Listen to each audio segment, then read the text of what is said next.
दोस्तों triple S history channel में आपका स्वागत है। मैं पुष्पेंद्र सिंह आज आपको बताऊंगा फ्यूचर परफेक्ट कंटिन्यूअस टेंस के बारे में। इसके बारे में जानने के लिए आप हमारे साथ बने रहिए। सबसे पहले मैं आपको बताऊंगा इसकी हिंदी वाली पहचान। जिन हिंदी वाक्यों के अंत में से रहा होगा, कोमा से रही होगी, कोमा से रहे होंगे आदि शब्द आते हैं तो वहाँ फ्यूचर परफेक्ट कंटिन्यूअस टेंस होता है। जैसे वह सुबह से पढ़ रहा होगा, दूसरा वह 4 घंटे से पढ़ रहा होगा। इन दोनों से में अंतर है, मैं आपको आगे बताऊंगा। अब इसकी इंग्लिश वाली पहचान सुनिए। अंग्रेजी वाक्य में कोई ना कोई ऐसा शब्द दिया होगा जो फ्यूचर टेंस का संकेतक हो या किसी फ्यूचर टेंस के वाक्य से वह जुड़ा रहेगा जिसमें आपको क्रिया की फॉर्म बननी है। अब इसकी हेल्पिंग वर्ब के बारे में बात करते हैं। इसकी दो हेल्पिंग वर्ब हैं, शैल हैव बीन और विल हैव बीन। आई और वी के साथ शैल हैव बीन का प्रयोग करते हैं और अन्य सभी कर्ताओं के साथ विल हैव बीन का प्रयोग करते हैं। अच्छा, अगर नॉट हो तो शैल के बाद शैल नॉट हैव बीन, ऐसे विल के बाद विल नॉट हैव बीन, ऐसे बीच में नॉट आ जाता है। नोट, इन वाक्यों की अंग्रेजी बनाते समय हमेशा मेन वर्ब की फर्स्ट फॉर्म में आईएनजी जोड़ते हैं। एक फ्यूचर परफेक्ट कंटिन्यूअस टेंस है तो सब कंटिन्यूअस मैंने बताया था, जितने भी कंटिन्यूअस सब में फर्स्ट फॉर्म में आईएनजी मेन वर्ब की। अब से की अंग्रेजी लिखने के नियम। यदि वाक्य में निश्चित समय दिया हो तो सिंस का प्रयोग करते हैं, जैसे सुबह से, सिंस मॉर्निंग 1947 से सिंस 1947। इसमें क्या निश्चित समय, वह समय जो समय निकल जाने पर बदलता नहीं है। तो अगर आप आज कह रहे हैं 1947 से, तो एक महीने बाद भी यही कहेंगे 1947 से। अगर अभी दोपहर को कह रहे हैं कि सुबह से, तो शाम को भी बोलेंगे सुबह से। मतलब ये चेंज नहीं होगा समय, तो इसी को बोलते हैं निश्चित समय। तो इसके लिए हम सिंस का प्रयोग करते हैं निश्चित समय के लिए।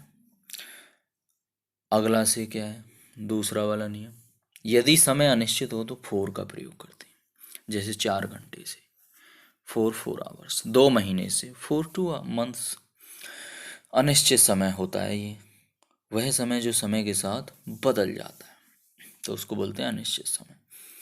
अगर आप 2 महीने से पढ़ रहे हैं या 2 घंटे से पढ़ रहे हैं, अगले घंटे क्या कहोगे, 1 घंटा और होने के बाद 3 घंटे से पढ़ रहे हो, 3 महीने से पढ़ रहे हो, अगर महीना बढ़ जाता है तो यह अनिश्चित समय है, इसलिए इसके लिए 4।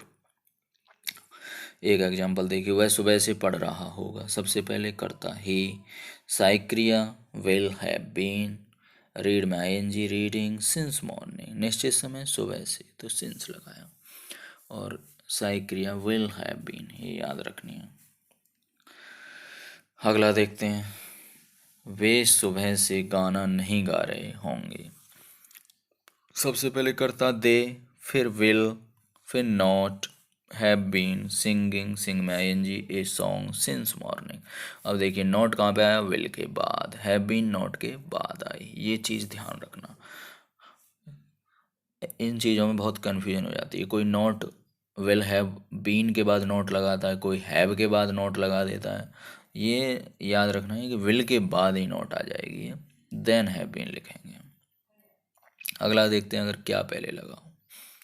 क्या हम 4 दिन से विद्यालय जा रहे होंगे, सबसे पहले सेल, फिर कर्ता लगाएंगे वी, उसके बाद लिखेंगे हैव बीन, फिर गो में आएंगे going to school for 4 days, अनिश्चित समय इसलिए 4 लगाया।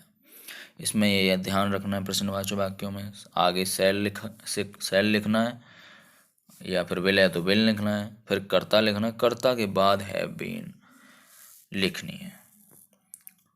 अगर नॉट हो तो कर्ता के बाद लिख देंगे, उसके बाद फिर हैव बीन लिखेंगे। अगला देखते हैं, जिसमें नॉट लगा हुआ हो, क्या वे सुबह से नहीं नाच रहे होंगे, तो विल, सहायक क्रिया विल हैव बीन है तो विल लगाएंगे पहले, फिर कर्ता दे, उसके बाद नॉट, फिर हैव बीन, डांस में आईएनजी डांसिंग, सिंस मॉर्निंग। ये चीज़ आपको याद रखनी है, नोट कहाँ पे रखना है, हमेशा कर्ता के बाद प्रश्नवाचक वाक्यों में, फिर हैव बीन लगाएंगे।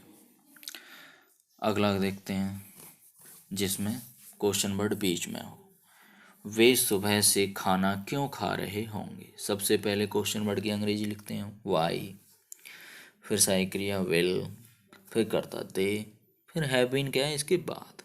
सहायक क्रिया तो पूरी विल हैव बीन है, लेकिन हैव बीन बाद में। ईट में ING eating, food since morning, since निश्चित समय के लिए सुबह से। अगला देखते हैं जिसमें क्वेश्चन वर्ड है और नॉट भी है। हम 2 साल से अपने घर क्यों नहीं जा रहे। सबसे पहले वाई, फिर सहायक क्रिया सेल, फिर वी, फिर not have been going to our house for 2 years। Not कहाँ आया, कर्ता के बाद। प्रश्नवाचक वाक्यों में हमेशा नॉट कहाँ पे आता है, कर्ता के बाद। फिर उसके बाद हैव बीन लिखेंगे, गो में आएंगे going to our house for 2 years, for अनिश्चित समय के लिए, 2 साल से। अगला देखते हैं 4 घंटे से वर्षा हो रही होगी। सबसे पहले कर्ता लगाएंगे हम अपनी तरफ से इट, फिर सहायक क्रिया विल हैव बीन, रैन में आएंगे रैनिंग, फॉर 4 hours अनिश्चित समय इसलिए 4 लगाया, FOR 4। अगर आपको ये वीडियो पसंद आई है तो लाइक शेयर और सब्सक्राइब करें ट्रिपल एस स्टडी चैनल।